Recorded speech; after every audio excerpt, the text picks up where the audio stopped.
Bonjour à tous, merci de nous retrouver aujourd'hui au premier sommet Apiculture et Conscience, coopérer avec les abeilles.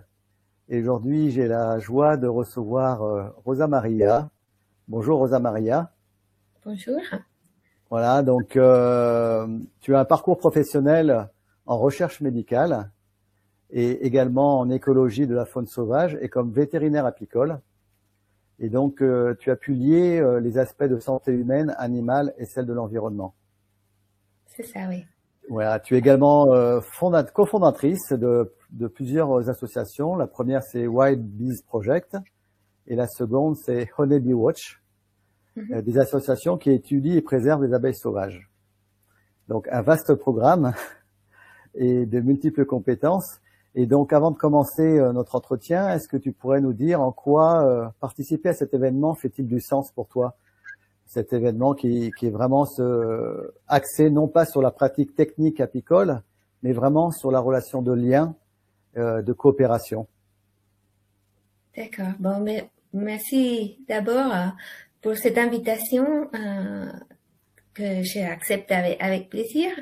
Et je voudrais commencer aussi par remercier votre patience, la tienne et des personnes qui écoutent, parce que évidemment je suis pas francophone. Alors on va faire un petit effort des deux côtés, pour moi pour parler et puis pour vous pour comprendre.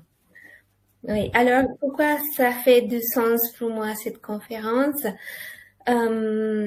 Bon, je pense que c'est le moment de se rendre compte que tout est lié, qu'on peut pas travailler comme une machine où on enlève une pièce défectueuse et puis ça marche. Il faut prendre en compte, par exemple, dans ce cas, l'abeille mellifère dans son état naturel, qui est pas tellement une rouge, c'est un animal qui a évolué en Europe, l'abeille qu'on utilise en apiculture, et puis dans son état naturel qui est la forêt, les cavités d'arbres, etc. Alors on parle d'abeilles, on pense tout de suite à l'apiculture, à une ruche, mais cette histoire va plus loin que ça. Alors dans cette période de perte de biodiversité, de extinction en masse de vivants, je pense que on peut considérer l'abeille comme une espèce aussi à préserver dans son milieu naturel, dans son état naturel. Et donc, pour nos auditeurs et auditrices qui te connaissent pas, est-ce que tu pourrais résumer succinctement ton parcours professionnel et qu'est-ce qui t'a amené à t'intéresser particulièrement aux abeilles domestiques et aux abeilles sauvages? Oui, bien sûr. Alors, j'ai commencé ma carrière comme vétérinaire au Mexique, d'où je suis originaire. Après, je me suis intéressée à la faune sauvage. J'ai pris un sujet myxomatose, animaux, lapins sauvages et lapins domestiques. Alors, il y a le vecteur qui transmet le virus et ce sujet m'a amené au pays des lapins, qui est l'Australie. Alors, pour faire un contrôle biologique et j'ai fini par faire une thèse en virologie, immunologie virale. Après, je suis venue en Europe pour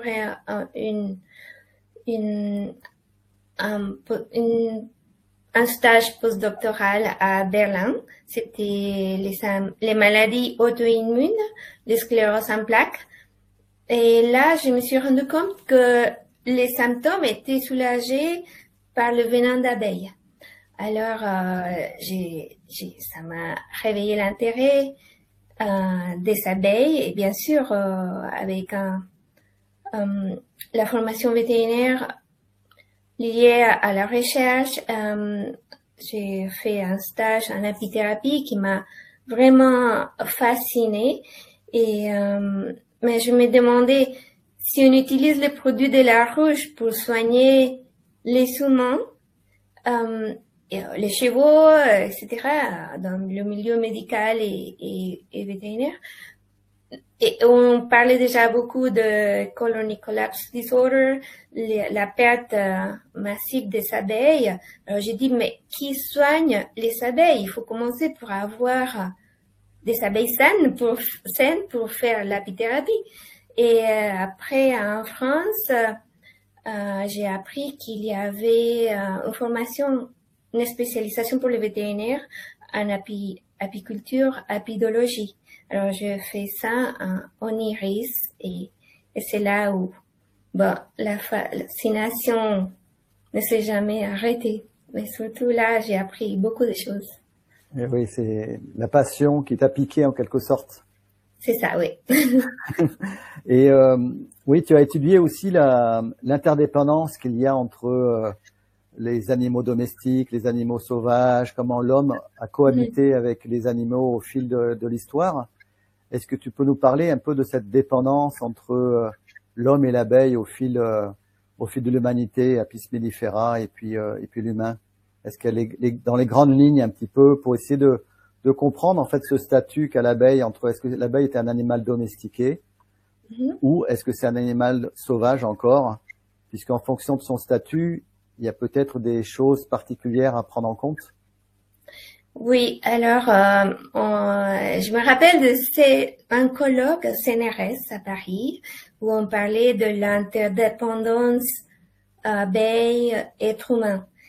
Et là, j'étais pas tout à fait d'accord parce que je crois bien, je suis sûre qu'on dépend des abeilles et des autres pollinisateurs, mais je ne crois pas que ça soit de l'autre sens, que l'abeille dépend de nous.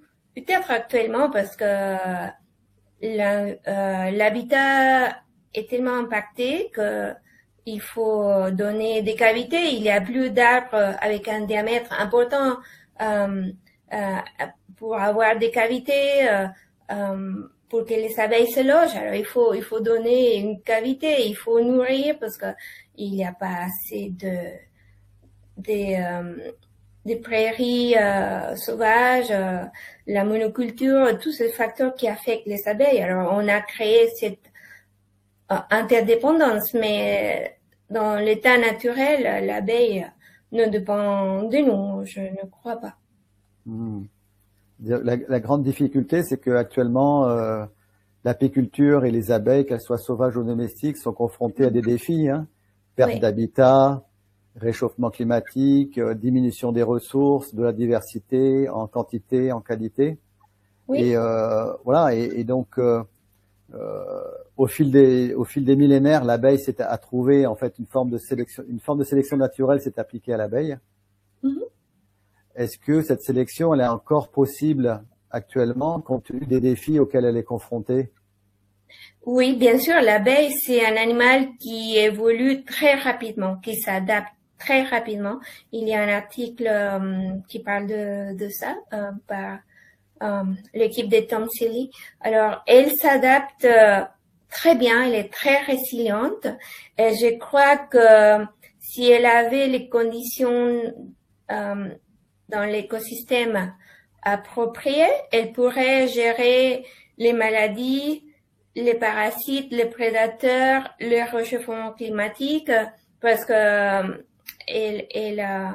c'est le facteur numéro 1 de perte de biodiversité, c'est l'impact environnemental. Plus que le varroa qu'autres maladies, elle pourrait bien gérer ça si on restaure son habitat. Alors, elle n'a pas besoin vraiment de nous. Peut-être l'apiculture en souffre, mais l'abeille qui vit à l'état sauvage, elle gère bien tout ça sans problème. Et il y a des études qui le démontrent. Parce que vraiment, c'est un animal sauvage. On le considère domestique, mais ça reste basiquement un animal sauvage qui peut vivre indépendamment de l'être humain. D'accord. Et comment la sélection naturelle, en fait, elle influence les caractéristiques de l'abeille, qu'elle soit endémique, hein, ou qu'elle soit finalement introduite ou métissée, c'est-à-dire hybridée avec des croisements en fait issus de d'autres sous-espèces. Comment ça se passe cette sélection naturelle? Parce qu'en fait, tu as l'air de dire que finalement, en remettant l'abeille dans son contexte naturel d'autrefois, c'est-à-dire en milieu sylvestre, elle serait en capacité de retrouver ses propres aptitudes à s'adapter.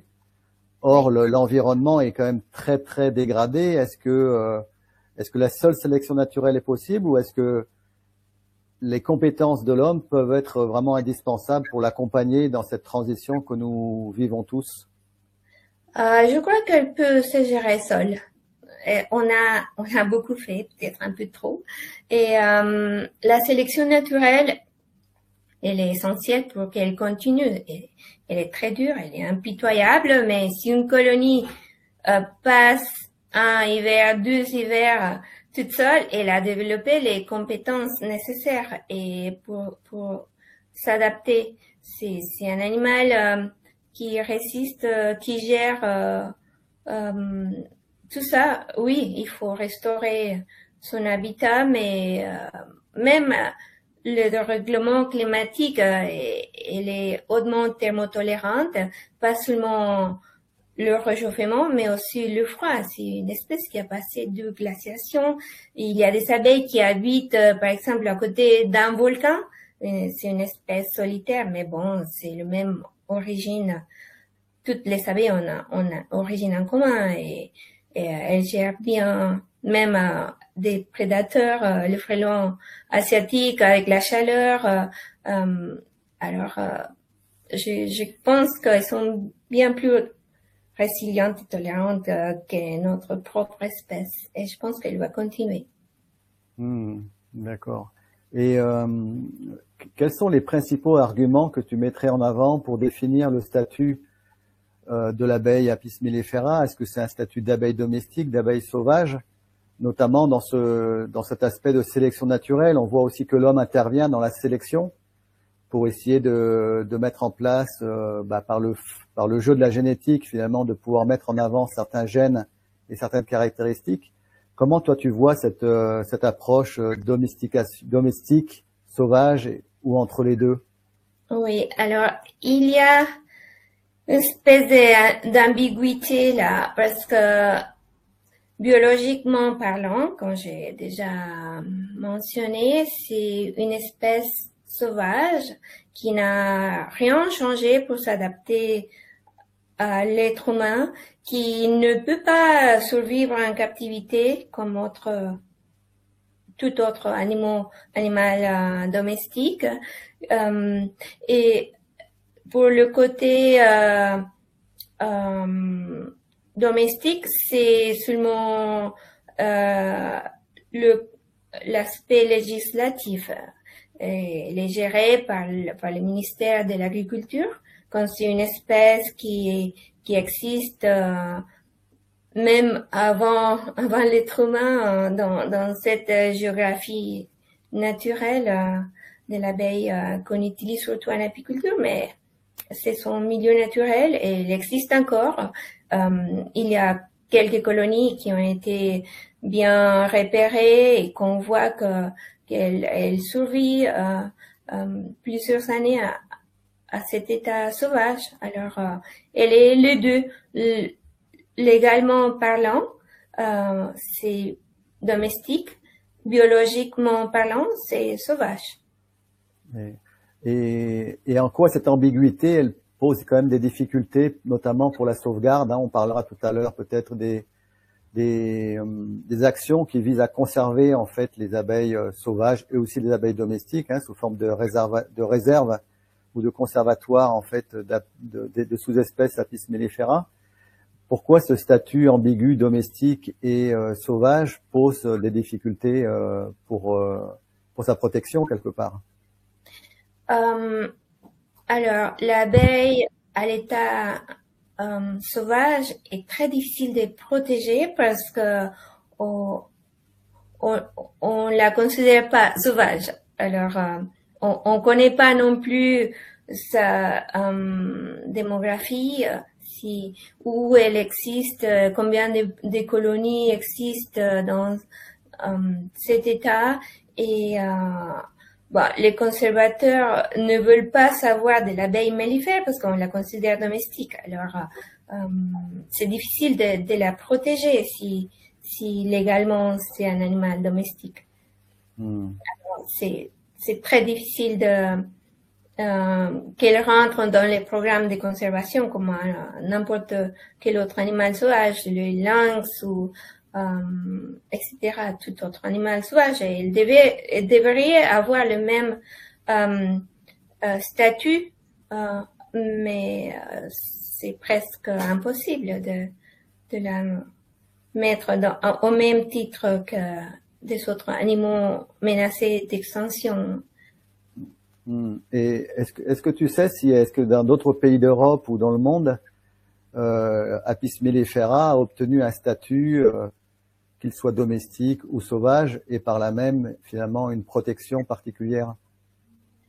Ah, pardon.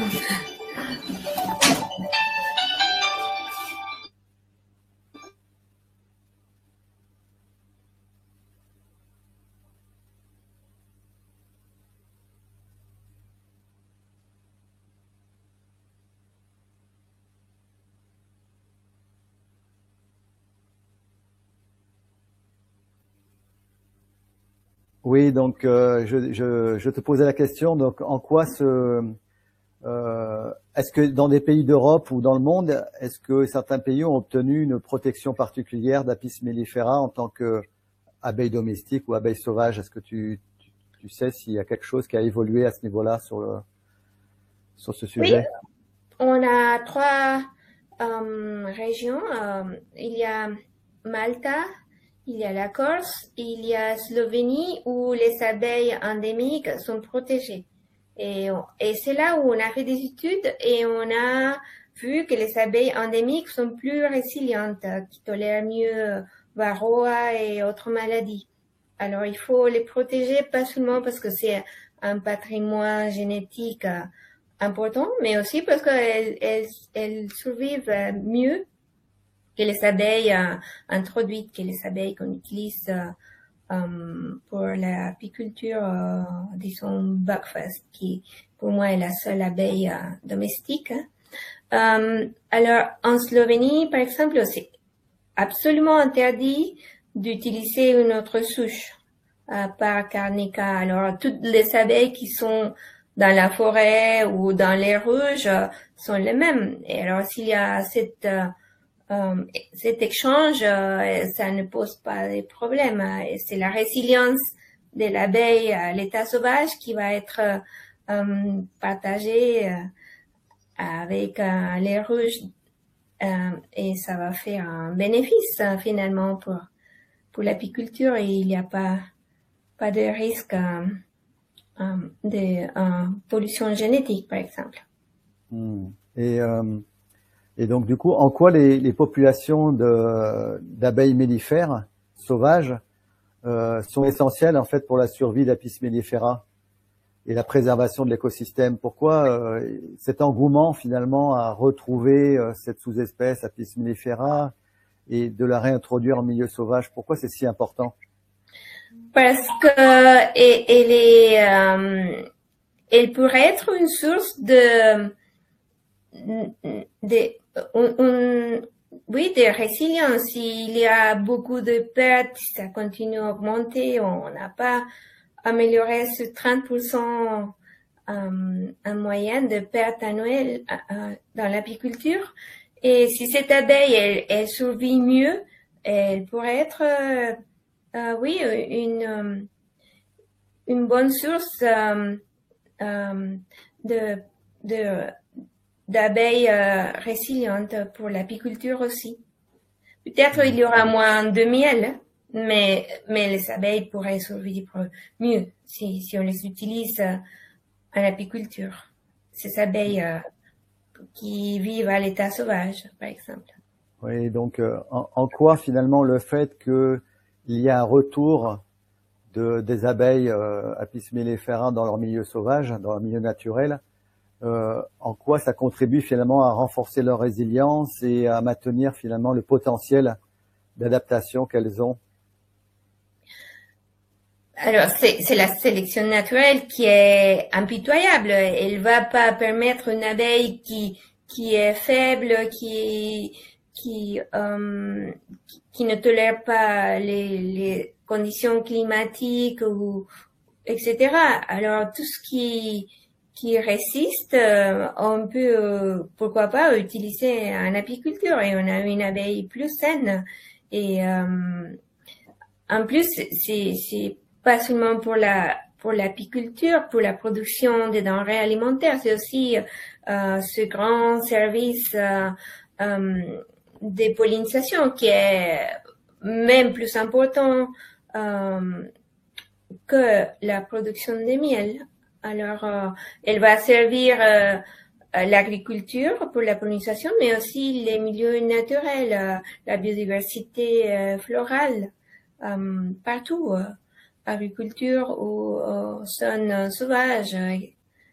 C'est une importance de tous les côtés, je peux dire, comme source de résilience pour l'apiculture, mais aussi le service écosystémique.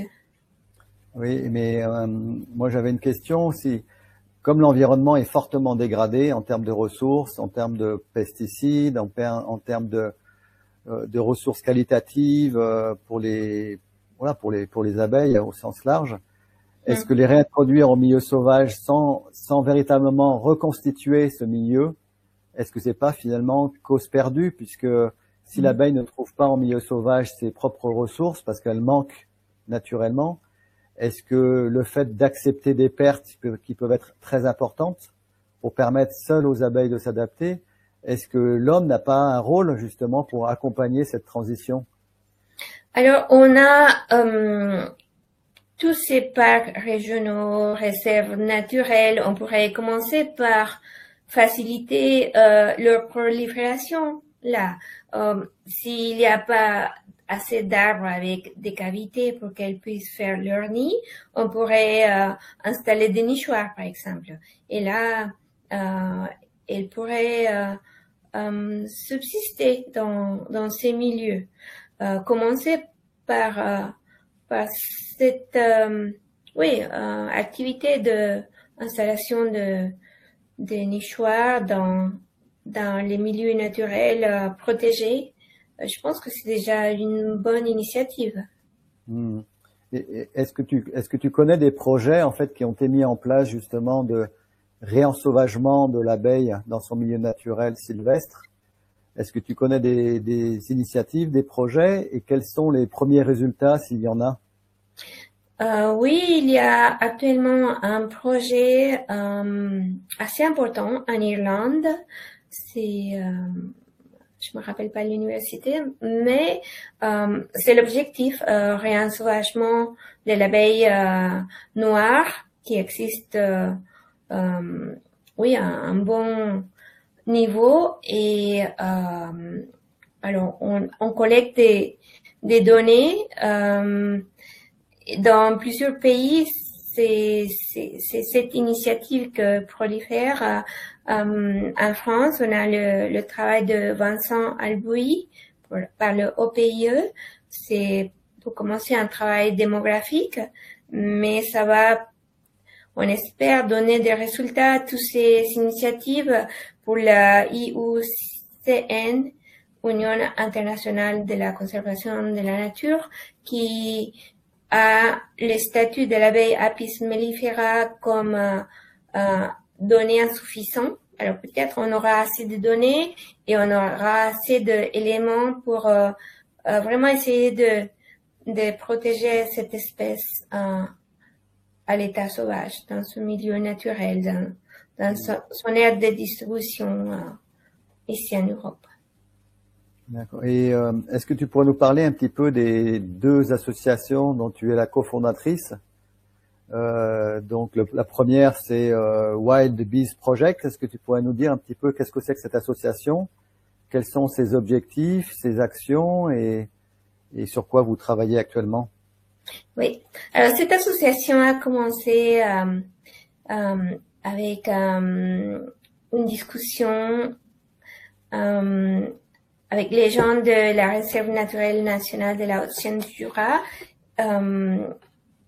pour considérer Apis mellifera comme une espèce sauvage à protéger au même titre que les autres animaux menacés.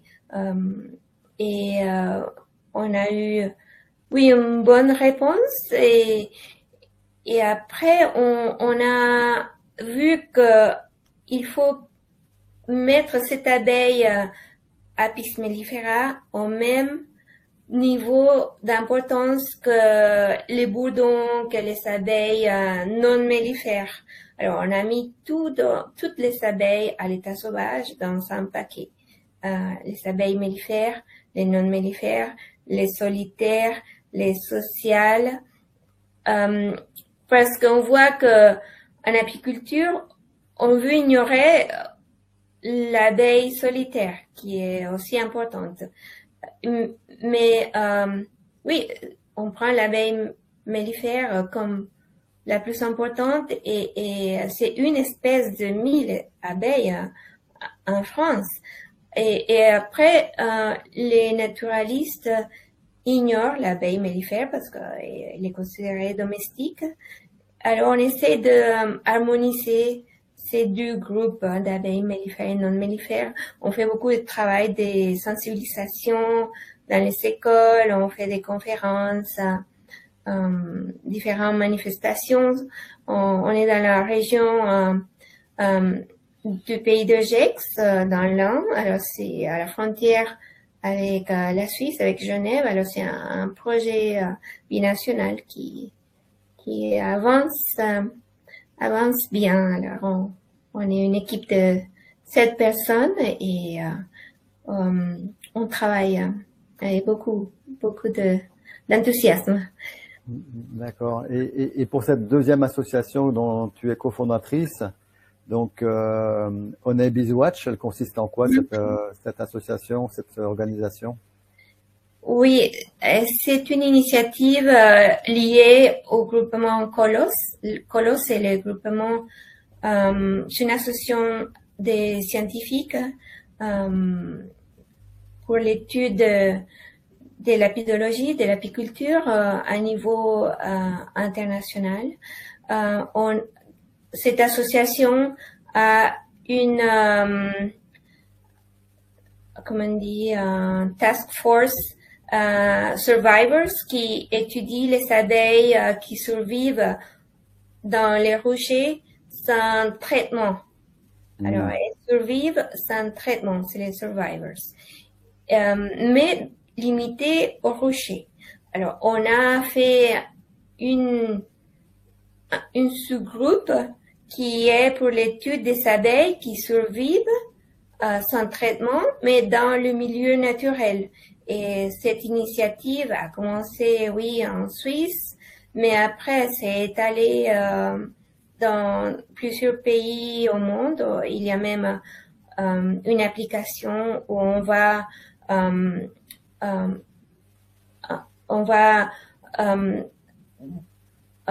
collecter toutes ces données de localisation de nids à l'état sauvage et on fait un suivi combien de temps cette colonie arrive à survivre ou pas et etc. Alors c'est un niveau global en Asie, en Afrique, en Amérique, en Europe, etc. Alors c'est un travail qui commence mais qui avance très bien. Alors on espère avoir assez de données pour fournir à cette Union internationale de la conservation de la nature et changer le statut de données insuffisantes. Alors c'est un des objectifs principaux.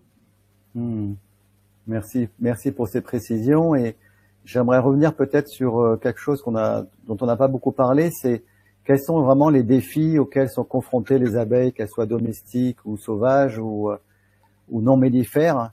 Pour toi, vraiment, quels sont les enjeux actuels concernant justement on parle de disparition des abeilles. On sait qu'il y a une grande partie des insectes qui ont été, qui ont disparu à cause notamment des pesticides. Pour toi, quels sont vraiment les enjeux auxquels sont confrontées les abeilles au sens large actuellement? Oui, ben, je pense que c'est assez connu. C'est un problème multifactoriel. Les pesticides, la monoculture, les pratiques apicoles qui ont influencé grandement d'une façon assez particulière, parce que on a les bonnes intentions, on parle beaucoup d'abeilles, on se fixe à l'abeille mellifère quand c'est toutes les abeilles et tous les pollinisateurs qui souffrent. Alors, on a créé un effet de mode. Les abeilles disparaissent, alors on va mettre des rouges partout. Et finalement, on a une surpopulation d'abeilles. Il y en a trop. Et ça fait une concurrence déséquilibrée avec les autres abeilles sauvages, avec les autres pollinisateurs. Je viens de me rendre compte, par exemple, que le NAPI, le numéro d'apiculteur, qui avait 6 chiffres, maintenant il en a 6. Elle en a 8, pardon. Et ça veut dire que on a beaucoup trop d'abeilles mellifères. Et ça n'améliore pas son état de santé. Alors, les pratiques apicoles ont beaucoup à voir. On a l'intention d'améliorer la situation, mais on crée un effet opposé. Et C'est un vrai problème. en quoi pour toi on fait un effet opposé, puisque en même temps il y a un besoin, le service que rend l'abeille au sens large, qu'elle soit domestique ou mellifère ou non mellifère, elle rend un service de pollinisation collectif. Est-ce que le fait que dans cette situation où il y a de plus en plus de monoculture, une perte de diversité, est-ce que la présence d'abeilles, même si elles sont peut-être trop importantes selon toi, est-ce que c'est plutôt une question de réguler la situation géographique de toutes ces abeilles? Parce que s'il n'y avait pas d'abeilles quelque part gérées par les apiculteurs, qu'ils soient professionnels ou non professionnels, peut-être que l'abeille finalement serait encore plus en détresse qu'elle ne l'est maintenant. Oui, s'il y avait un nombre de colonies proportionnel aux ressources et s'il y a trop d'abeilles mais il n'y a pas assez de nectar, donner du sucre aux abeilles n'est pas idéal parce qu'on affecte la santé de l'abeille. C'est comme donner du sucre à un enfant à la place du fruit, par exemple. Alors, on va produire, mais au long terme, on va continuer à affecter la santé de l'abeille mellifère. Mais elle n'est pas la seule. Il y a les autres pollinisateurs qui souffrent de cette concurrence déséquilibrée. S'il y a trop d'abeilles mellifères, on va polliniser les champs, mais les abeilles sauvages, solitaires, etc., elles vont pas avoir assez de ressources nourricières non plus. Et puis, il y a les papillons, il y a les autres pollinisateurs. Si on a trop d'abeilles mellifères, on crée un déséquilibre écosystémique. Oui, je comprends bien. Et pour avoir interviewé Bertrand Schatz, qui travaille justement sur les rapports et les interactions entre les plantes et les insectes, et notamment dans les Cévennes, il y a une thèse en cours qui se termine sur justement la concurrence qu'il peut y avoir entre la présence d'abeilles domestiques et des abeilles sauvages, et comment sur un même territoire, les ressources peuvent être partagées comme un bien commun. Et du coup, c'est tout un enjeu de tous les acteurs d'un territoire, entre des apiculteurs qui veulent transhumer, déplacer leurs colonies là où il y a des ressources, et en même temps, trop d'apiculteurs vont impacter le milieu avec les insectes qui sont en place. Donc, il y a tout un enjeu en fait collectif qui est là. Et donc, ce que j'aimerais te poser comme question, c'est que tu es vétérinaire aussi, donc tu as une approche vraiment du vivant. Pour toi, dans l'intitulé de cet événement, c'est vraiment coopérer avec les abeilles et se relier au vivant. Et on fait le constat que, en effet, il y a certaines pratiques qui peuvent être vraiment remises en question chez les apiculteurs. comme le nourrissement au sucre, puisque ça peut avoir un impact évidemment sur la biologie de l'abeille à plus ou moins long terme.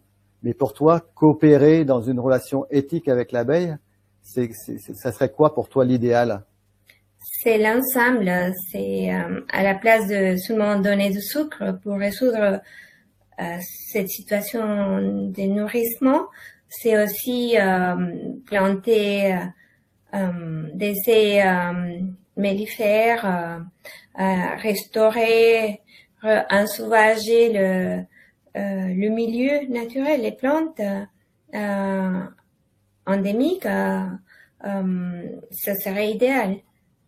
Pas seulement des cultures.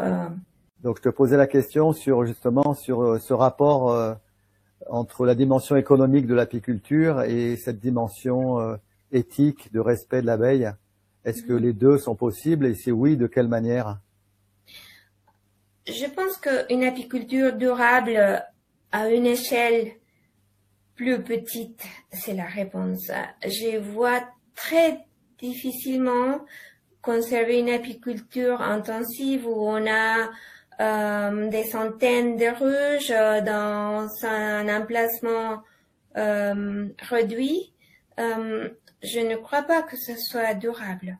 Une apiculture traditionnelle, pour moi, c'est la réponse où on considère la productivité, parce que c'est important de vivre du métier, mais combiné avec une autre activité peut-être agricole. Je vois très difficilement vivre de l'apiculture avec la situation que se détériore et que s'accélère. Alors, une apiculture durable à petite échelle, le réensauvagement des milieux naturels, oui, une attitude apicentriste où on voit plutôt le bien-être de l'abeille plus que la production à grande échelle. Pour moi, ça serait la réponse. Peut-être aussi arrêter les importations d'abeilles non adaptées. Elles souffrent beaucoup. Et il y a l'abeille locale, métissée ou noire, qui perd aussi son adaptation. Alors c'est une perte des deux côtés. Je pense que importer des abeilles, c'est une erreur. Et donc on parlait justement de cette apiculture durable. J'imagine que tu parles pas que de la France parce que tu es originaire du Mexique et le Mexique est un gros producteur aussi de miel avec des très grosses exploitations aussi. Donc ce rapport à l'abeille, il n'est pas simplement franco-français, il est vraiment au niveau d'une prise de conscience internationale sur ce rapport au vivant, à l'abeille domestique et ce rapport économique, parce que en France finalement c'est à petite échelle au regard de ce qui se passe comme dans des grands pays de production de miel comme les États-Unis, le Canada, le Mexique, le Brésil, etc. Donc il y a quand même des pratiques très intensives dans certains pays. Et en France, on a quand même une apiculture qui est quand même beaucoup moins intensive que dans d'autres pays, mais malgré ce, elle a aussi ses impacts dans l'environnement. C'est ça, oui. Il y a une situation très particulière dans les Amériques. On a l'abeille africanisée qui se développe très bien toute seule dans le milieu naturel, dans les cavités entre les rochers, dans les arbres, dans les bâtiments. Elle est plutôt un problème pour beaucoup d'endroits. Elle tolère très bien varroa. Elle produit beaucoup de miel. Et alors c'est un problème, mais c'est aussi un avantage, cette abeille africanisée. En plus, elle devient douce. Dans certains endroits, en Costa Rica, on a l'abeille africanisée qui est très gérable et qui produit pas mal et qui tolère pas seulement varroa, mais aussi le petit coloptère de la ruche, ce qu'on n'a pas ici. Alors, c'est des situations différentes. C'est des zones plus préservées. Il y a plus de, oui, des zones tropicales, etc. Alors, les ressources sont plus vastes. aussi. Oui, donc en effet, les ressources sont plus importantes et comme tu l'évoquais, il y avait une capacité d'adaptation de l'abeille africanisée qui est quand même au départ en fait une hybridation en fait accidentelle. Et donc ça parle aussi de la capacité que l'hybridation amène aussi une capacité d'adaptation et pas seulement l'abeille endémique.